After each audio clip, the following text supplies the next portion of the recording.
ये बोल नहीं पा रहे हैं। देखिए, जितना डॉलर ऊपर जाएगा जी और रुपया नीचे जाएगा, साधारण भाषा में यही है कि उतनी चाय महंगी हो जाएगी।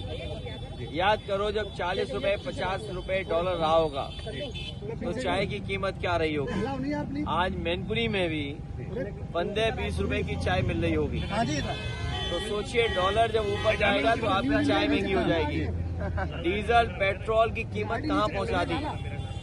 जो लोग कहते थे गैस सिलेंडर गरीबों को फ्री देंगे, हर दूसरे तीसरे दिन आप देखते हैं कभी डीजल की कीमत बढ़ जाती, पेट्रोल की कीमत बढ़ जाती, अब गैस सिलेंडर की कीमत बढ़ रही है। खाद दे नहीं पा रहे हैं लोग। खाद के लिए किसानों को कागज लेकर के जाना पड़ रहा है, तब कहीं जाकर के 2 बोरी मिल रहा है, और 2 बोरी भी उसमें चोरी हो रही है। स्मार्ट सिटी बनाने वालों ने स्मार्ट मीटर लगाए थे। हम बधाई देना चाहते हैं गरीबों को, किसानों को, उन्होंने स्मार्ट मीटर उठा के फेंक दिए। तो एक तरफ जहां महंगाई बढ़ रही है, भ्रष्टाचार बढ़ रहा है, इनके मंत्री लोग बेईमानी कर रहे हैं। अभी सुना होगा एक मंत्री जी का विभाग हटाया गया, उन्हें हाफ कर दिया गया है।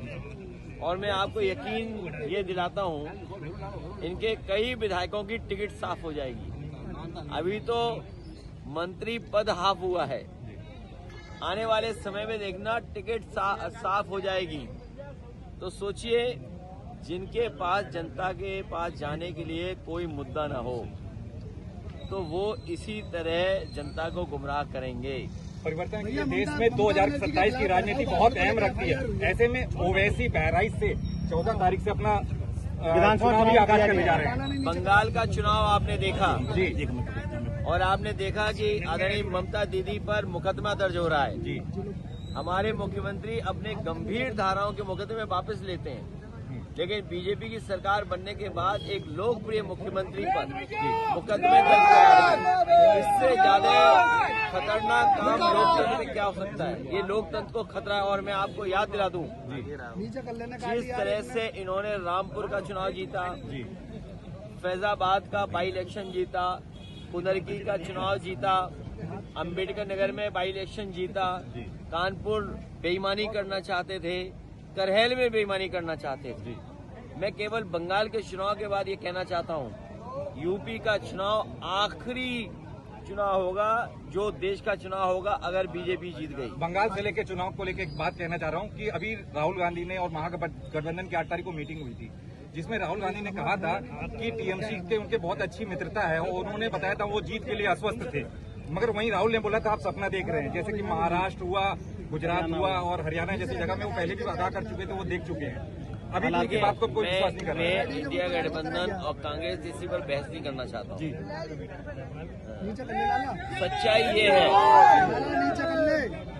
सच्चाई ये है कि विपक्ष एक रहे, इंडिया गठबंधन एक रहे, तो बीजेपी को हराया जा सकता है। लगाएंगे कि नहीं लगाएंगे? कांग्रेस के प्रभारी हैं अविनाश पांडे, वो कह रहे हैं सभी सीटों में हमारा चुनाव लड़ने में सक्षम है। तो ये तो अच्छा कह रहे हैं कि 403 में वो तैयारी कर रहे हैं, 403 में हम तैयारी कर रहे हैं। जी, तो 403 कितना हो गया?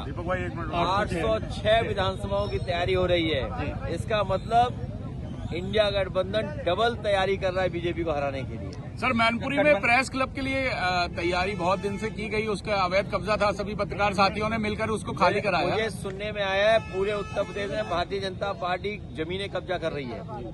मैनपुरी में भी बड़ी पैमाने पर जमीनें कब्जा की होंगी। तो ये मंत्री लूटना चाहते हैं। अभी एक मंत्री हाफ हुआ है, देखना जनता इन मंत्रियों को साफ कर देगी। राजनीति में भाषाओं की मर्यादा